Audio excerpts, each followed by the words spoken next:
Fatima's Sunday Surprise.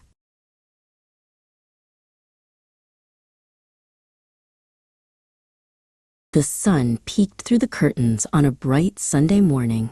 Inside her cozy room, Fatima sat and watched the dust motes dance in the light.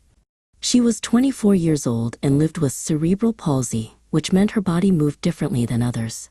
Even though she didn't use words to speak, her bright eyes and wide smile told stories all their own.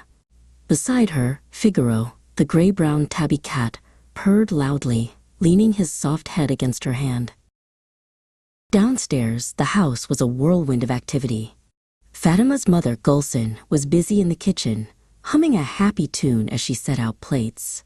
Today was a special day for guests. Fatima's father, Levent, checked his watch and grabbed his keys.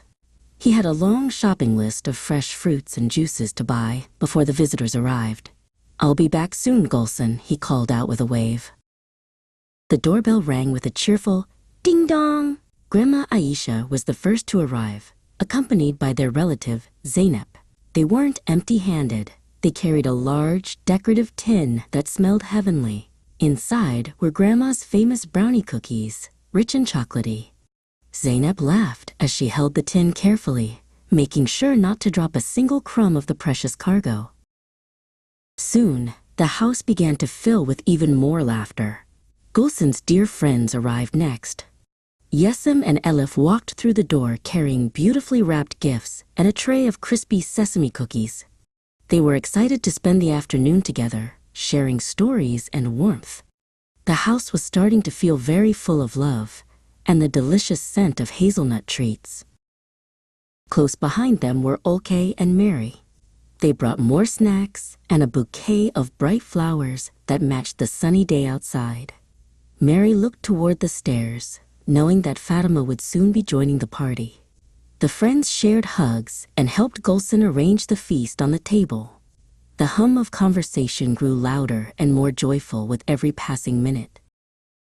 Upstairs, Fatima heard the wonderful sounds of clinking glasses and familiar voices. She knew exactly what it meant. The party had started. She began to clap her hands rhythmically, her way of signaling that she was ready to come down and be part of the fun. Her heart beat with excitement as she waited for her mother to help her make her grand entrance.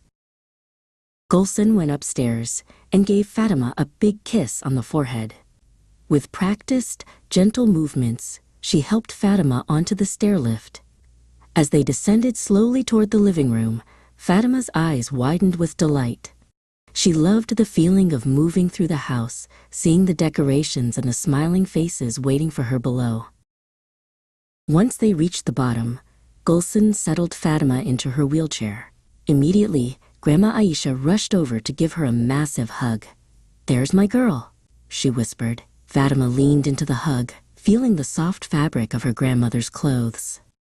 The room was buzzing, but in that moment, all Fatima felt was the warmth of her family surrounding her.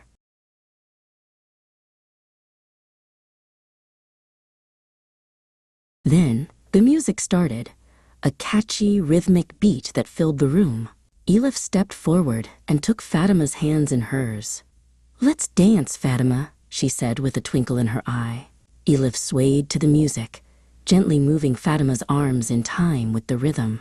Fatima's face lit up with a huge, radiant smile. Even though she stayed in her chair, she was the star of the dance floor.